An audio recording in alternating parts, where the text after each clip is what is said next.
love talking about wedding planning, but when we talk about the wedding planning journey, the day of the actual wedding, that day deserves a whole episode on its own. There are so many details on the actual wedding day that need to be attended to. We decided to just hit you guys with an episode that focuses solely on the day of the wedding. And I love how you say hit them with it, because Sharon has got some notes together for me and Mike on some of the top things with day of details. And Sharon, I know one of the top of the things at this list is timelines. And that is an extremely important step in the wedding planning process. But we actually did a whole episode where you really dove deep into that conversation. And I know we have something planned coming up on another episode with timelines as well. But we're not just skipping over that. So if our listeners haven't heard that timeline episode, it's really important, and you really shared a lot of great information. They should go back and listen to that. Just like wedding day, timelines are so detailed that they deserve their own episode too. So we highly recommend you listen to that. One of the things that you do want to do on wedding day, besides make that perfect timeline, is as you look through your timeline, each thing that triggers you to think that's a task, that's something that someone has to do, you want to make sure that you jot that task down, and you also write down who's responsible for completing that task. So my task list goes with me on wedding day, and I have a member of my team assigned to every task on the list before we hit the venue. Who's going to place your signage, who's going to place escort cards. There's probably 20-25 tasks to every wedding. And I really like how you break everything down, because there's so much inside of every hour on wedding day. And if one thing gets off the least little bit, it's tough to catch back up, or it's tough to get back on schedule. Well, I want to say this too. I mean, this past weekend, Sharon and I worked together, and you being the fantastic wedding planner you are, I know you got to this wedding at 6 a.m. because your timeline started early in the morning, along with I think you had 11 or 13 girls. I had 11 bridesmaids and 2 moms. To get makeup. So she started early. And hair. So, and I didn't get there till 12. So, I mean, she was there 6 hours before I got there, and then I got back at midnight, and poor Sharon was still running around. But you know what? She had Poor some good Sharon. help. Poor Sharon. But Now you know she loves it. She does. But, I mean, after looking at the list that we've got here, all the details that you work with every weekend is absolutely amazing. And, I mean, just the things that you have to go through every weekend blows my mind. Well, I tell you Really what, there's does. so many of these that stuck out to me. I want to hop right into this, Sharon, and I really want to talk about this carry bag. I know you call it like a go bag. A go bag. Yes, and for those that are listening to this episode and what we're going to go over, whether you have a planner or don't have a planner, this is going to be some really good information. So will you talk a little bit about this go bag? Sure. So most wedding planners will carry what we call our emergency kit or our bridal kit.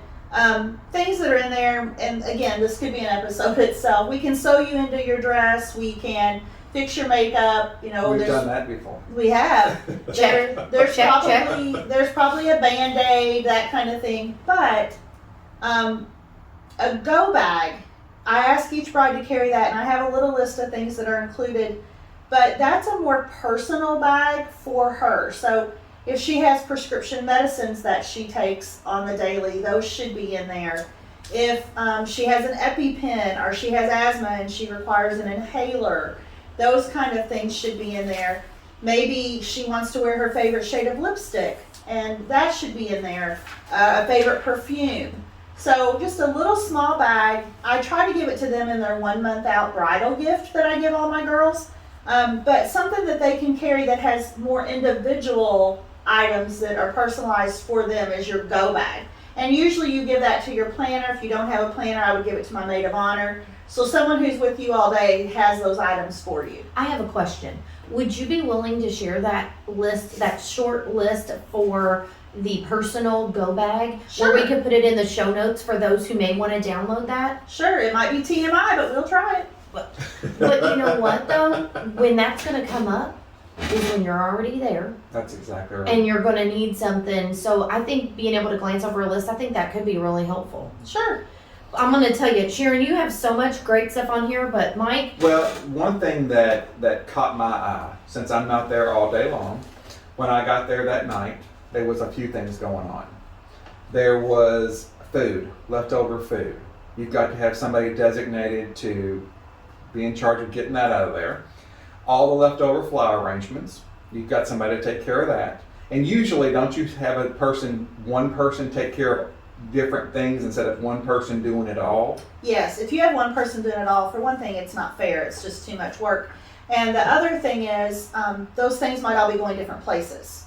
So I try to talk with my couples beforehand and ask who they want to get the floral arrangements and who they want to get the food and that kind of thing. And then you'll have myself, my assistant, my sweet husband. If he's not working his other job, he's usually with me.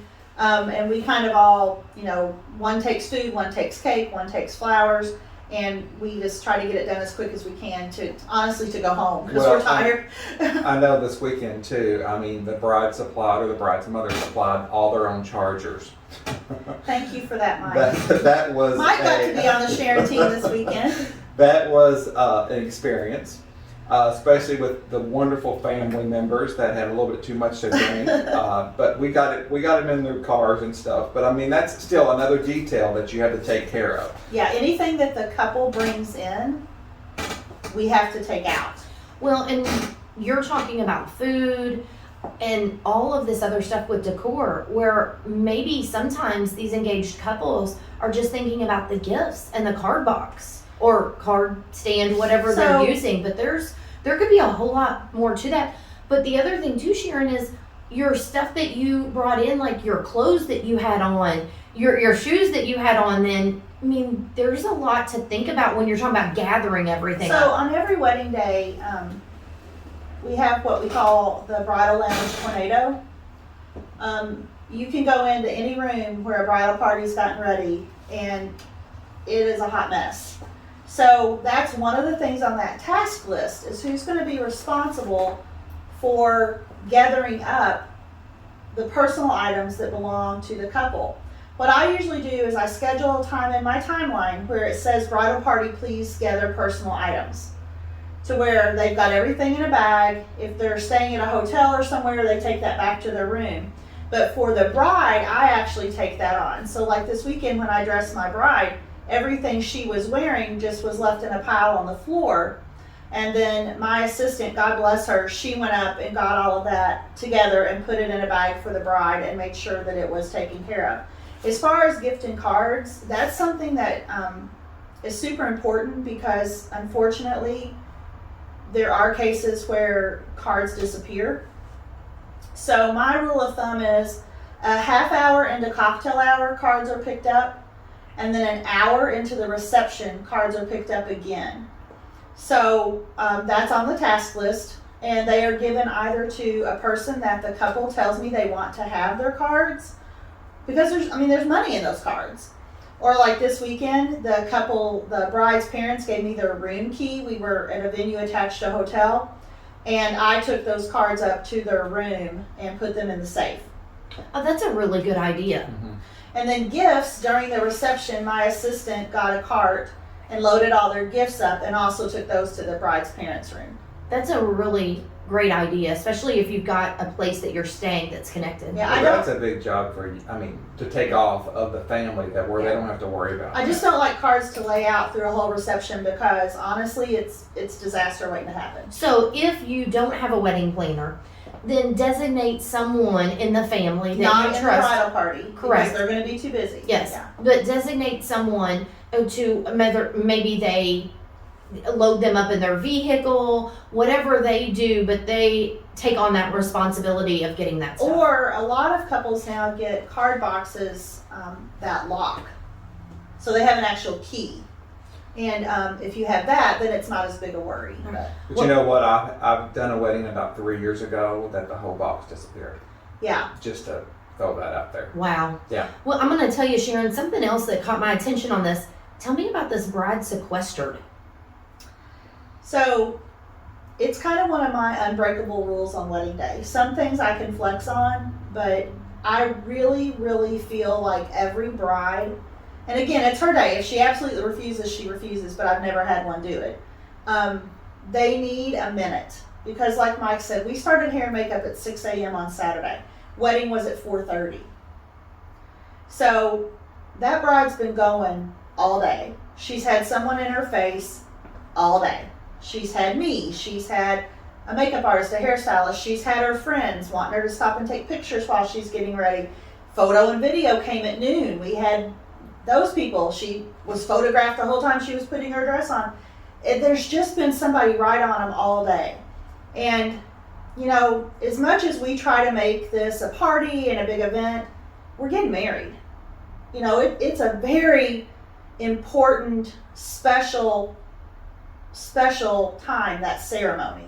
And I don't like them to go into ceremony rushed and scattered and worrying about everything that's happened all day.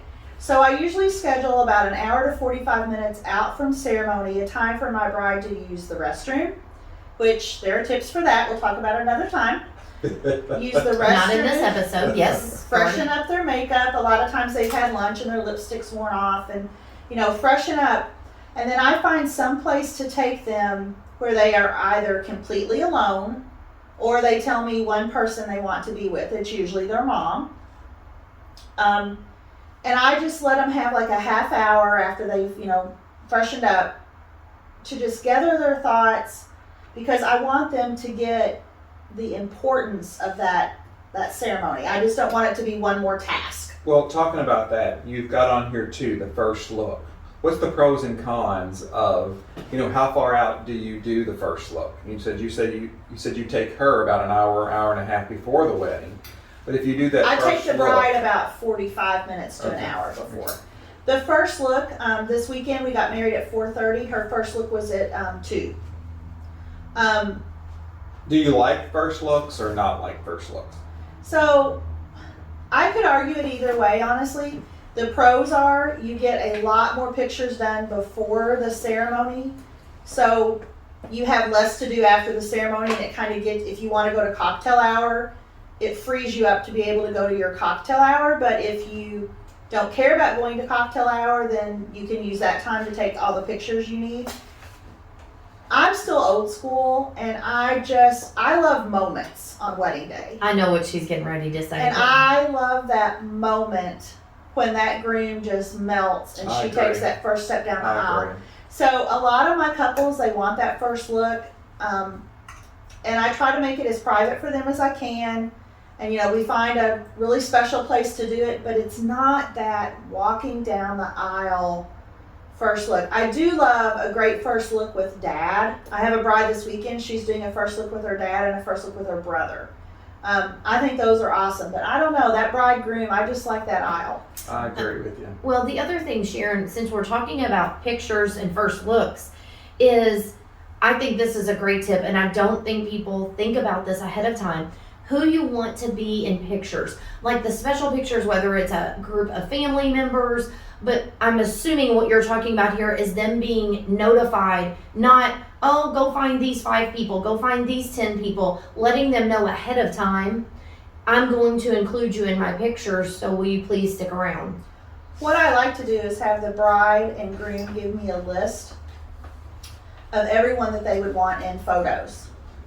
So when I'm at rehearsal, 90% of those people are also going to be at rehearsal. So I will read that list at rehearsal dinner, and I say, if I call your name, then tomorrow after the ceremony, I'm going to ask that you stay seated and not leave the ceremony space. That's a really good idea. That's a great idea. Because if not, then it's herding cats. You're going into cocktail hour trying to find Uncle Bobby or Aunt Jenny. And the other thing it saves is if You mean there was no Betty?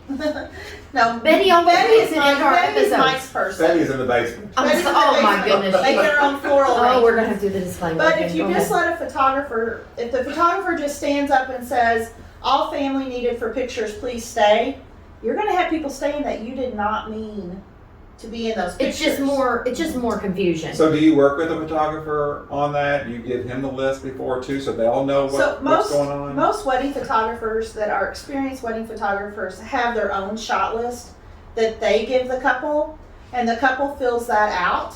And then from that list, I will make my list of names and call, make sure. I usually go to rehearsal dinner because I want that one last huddle with my bridal party. And plus, who doesn't love a good rehearsal dinner? So and we don't have to talk a whole lot about that because we have an episode. We have an episode on rehearsal dinners. But yeah, so the photographer honestly takes care of the actual shot list, and then I just get the names from it and tell those people to plan on staying. And then the photographer will tell them when they're dismissed to go to cocktail hour. Well, one of the other things I want to talk about is food, and not picking up the food at the end of the evening, but also the food. The day can get away from you, and the next thing you know, it's 5 o'clock and you didn't have breakfast or lunch. And that's one of the things that if there's not a plan in place before you get to day of course you can, there's plenty of delivery places out there, but some thought needs to go in that. So so you would have a caterer or somebody bring in the bridal luncheon, maybe something for the whole wedding party that afternoon. And I think you also do something for breakfast too, especially since you're meeting at 6 a.m. in the morning. If we're starting really early, I'll usually ask the moms to just do, they do donuts, bagels, just kind of really quick food. And of course you've got to have your mimosas. So we have mimosas, and you didn't bring us mimosas today. Not today. Maybe next time. Okay. But anyway, you want something just really easy, because I don't want to say everybody sit down and eat, because I don't have time for that. So. But in between makeup though, because if you have a number of people, then you've got time to do that. And then for lunch, I usually try to find some place that will deliver. You want to make sure they bring the plates, the silverware, ice, everything, so you don't have to mess with it. It doesn't have to be your caterer. It doesn't have to be that expensive. But you want to find some place that delivers. And my number one rule is no pizza. Because as soon as you say deliver, somebody says we'll just get pizza. And no red sauce is going anywhere near my bride or that dress on wedding day. No and pizza. For that matter, the groomsmen or the bridesmaids, I would hope, or flower girls, ring bearers. Mike, that... you've got some experience with suits and things. That could be... How do you feel about red sauce? I say no. No. Definitely not. That's a short and sweet, very quick answer. Mike, I know there's so much... We were talking about this before we started recording this episode, that there were so many things on this list that really stuck out. Well, for example, the lineup of the transportation for guests that are staying in town.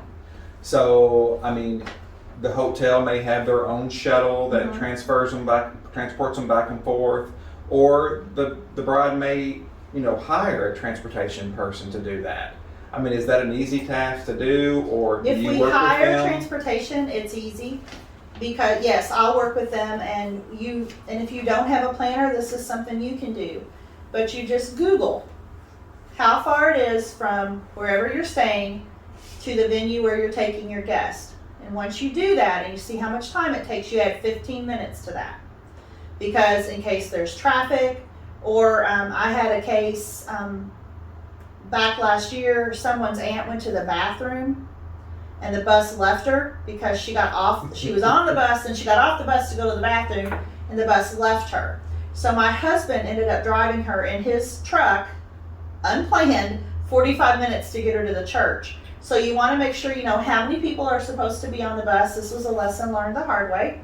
And just like a teacher on a field trip, you count how many people you have on that bus before you let that driver pull away. Well, especially if it's not right down the street. Right. That can really mess things up. The other thing too with that, Sharon, is you had mentioned when you're talking about timing, when to actually start getting ready. I would think that would play into how many people are in your party and things like that. So, yeah, you want to figure 45 minutes for hair, 45 minutes for makeup.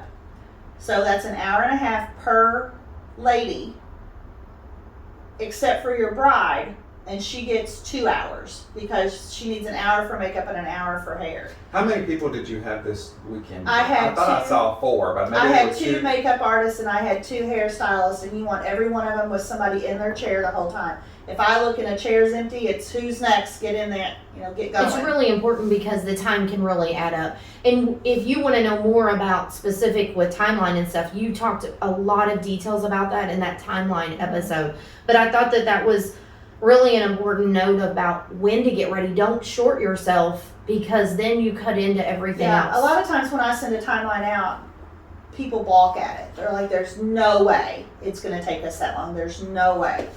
But when you do this every weekend. I was going to say, when you do it every weekend, Yeah. you're going to know.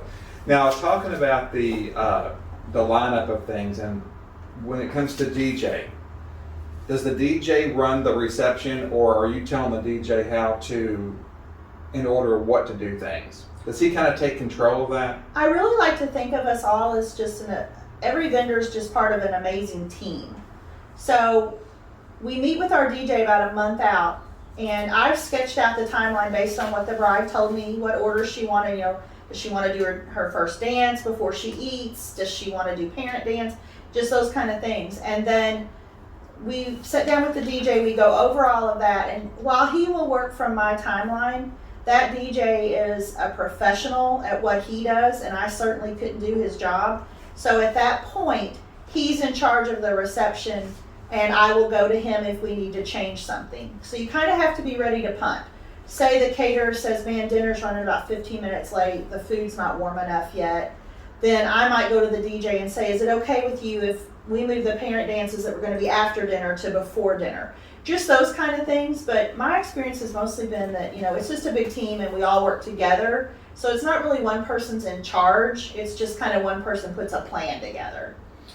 So you also have on here, see that everything is needed is packed. Is that before the wedding, after the wedding, or both? Well, both actually, but I was referring to before. I have a list that goes in aisle planner for my girls in the notes section, and it's everything they're going to need. Undergarments, perfume, any jewelry, maybe they're going to wear flip-flops after they get married, your cake topper, your cake serving set, your toasting flutes, all that kind of stuff. So you want to make sure that every single thing is packed, and it should be packed the week before the wedding so that you're not stressed out, the night before your wedding trying to get all this stuff together. I really like my girls to be able to enjoy those last couple of days. Well, so you recommend if they're not working with a wedding planner, take out a sheet of paper or get on your computer and make yourself a checklist and really go through from everything you're going to be wearing to walking down the aisle, what you might need at the reception, what you're going to need leaving, and have that complete list and bagged and everything well before a couple days before your wedding. And honestly, we could talk for hours about the day of the wedding. There are so many details and things that need to happen. But if I had to sum up like my best advice, it would be to not rush that day and to enjoy it. It's going to be hectic, it's going to be busy, but the last thing I say to my brides before they walk, and I might have said this on another episode, I don't remember, but I don't care if everybody's waiting, I don't care, everybody's standing up, they're all looking at you. Take that beat, take that moment, and take it in. Because never again in your life are you going to look out over a whole room of people that are there just to celebrate the love you have for each other. So That's so take true. it in. I think that's really an important thing. You get so caught up in all of this time, this planning that has went into it, and there's so many details. You don't really get time. I tell people all of the time that if you do anything for yourself, get good pictures and make sure you have video, because I can't tell you the number of people that have said to me, I don't remember half the people that were there. It's not because they didn't go talk to them, or it's not because they didn't interact with them. There's literally so much going on that day. There's going to be moments and memories that you want to be able to look back on, and it is very overwhelming. So I really like that part about being able to take that whole day in and not be running around, you forgot this, you forgot that, or you don't know what's going on. There's so many details that a bride or a couple can forget. I'm going to bring up one more before we go, and that is the seating chart and the seating at the ceremony. I mean, I know that's a big responsibility, not just for you, but for the mother and the bride and or the couple to come up with a seating chart for everyone to sit at a certain place. I have seen over and over and over the mom and the bride gets in an argument over it because it's so stressful. Do you think that's necessary to have one For a reception, for a reception? I think it's necessary unless you have a lot of extra seating. If you can have 4 or 5 tables that no one is assigned to, or I'm sorry, 4 or 5 tables over what your guest count is, no, I don't think it's necessary. But if you have, very, very close to the number of chairs, very, very close to the number of guests and the number of chairs matching, then you do need a seating chart, because what'll happen is I come in with my husband and we sit at this table. Well, no one else knows us, so no one else is going to sit there with us. So if you have a table set for 8 people, you've now wasted 6 chairs. Yeah. And if the seating gets tight, I recommend the seating chart. What a lot of people neglect to think about is a seating chart for the ceremony. To me, reception seating charts are easy. It's those ceremony seating charts that'll kill you, because you really get into a lot of family dynamic there with, I call it your VIPs for your ceremony. I have a diagram that I fill out with my couples, and it says who sits where, in the front row. So if you have divorced parents that are both remarried, where do those step parents sit? Do you put mom and dad next to each other? Maybe they haven't spoken in 5 years. So there's a lot of family dynamics that go into that ceremony seating chart. That needs to be decided way before wedding day. It should not be a discussion at wedding rehearsal. And honestly, if you let your wedding planner be the bad guy, I always say, I've made a chart, your name is on your chair. That way, nobody gets mad at the bride or the groom because the wedding planner did it. And that's the best way. The last thing I can think of to talk about when we talk about wedding day details is how, as we end this episode, how do you end your night? Sometimes people, they want a sparkler exit or they want a balloon exit, and all that's great, but you need a plan for that. And I like to work with my DJ and have my couples pick a last song, and a song everybody knows and everybody can sing along to. Get your vendor team, everybody out on that floor, make a circle around that couple, let them have one last dance, and then make their exit so they're out before everyone else and they don't get stopped a million times for pictures and that kind of stuff.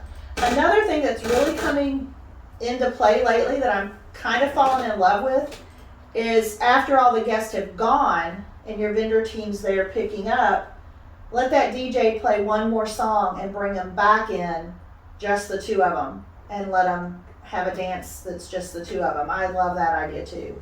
Well, I know the wedding we did this weekend. I mean, you did that. Everybody was on the dance floor. I was real surprised how many people were still there at midnight. Whew, they were a crew. They were partying. But I loved how you you were there waiting for them to exit. I mean, you were there with the door open and they just ran out and they were gone. I loved it. And then the DJ stopped and lights came on and we started tearing down. Yeah. I love that. But I like to get them out, and in this case we were at a venue attached hotel, and they were able to go right up to their room. So they're not, it'll take, honest to goodness, if you let a couple walk out with their guests, it'll take 30, 45 minutes for them to even get to the vehicle because they get stopped so many times. So I did that to kind of figure a way around. Couples don't want that at the end of the night. They want to go have their wedding night. So This has been really great information. Good. I mean, we can honestly do a part 2. And I know we say that a lot of times because, we do longer episodes, we do shorter episodes, but there is so much to cover on Day of Details. And I think this is was a good episode that they could get a feel for everything to consider, most of the things to consider, I should say. And this has been great. Sharon, thanks for putting that list together for us and sharing that information. Sure. I respect you more and more every day, Sharon. Well, good. I like it. I like it. Now, for the file that we mentioned that Sharon is going to share out for everyone, it'll be in our show notes that you can download the PDF. So you can go to our website, theringtheblingendallthethings.com, and be able to get access to that. Thank you so much for tuning into this episode. We would love to hear from you. We really would like you to subscribe and write a review for us. But if you want to share with us about your wedding planning or your wedding day, if you're already married, go to our website and click the microphone button and record a message to us. We may use it on one of our upcoming episodes. So we hope you join us. If you haven't caught our previous episodes, just go. You can download them. They're available on all the different platforms. Until next time, everyone stay safe. This episode of The Ring, the Bling, and All the Things was brought to you by The Wedding Experts, whose mission is to connect engaged couples easily and efficiently to local wedding experts. Visit theweddingexperts.love to connect with your local wedding vendors, as well as access valuable resources to help you plan all the details for your big day. If you are a wedding professional, there are affordable and effective advertising opportunities available to you by visiting theweddingexperts.love/advertise.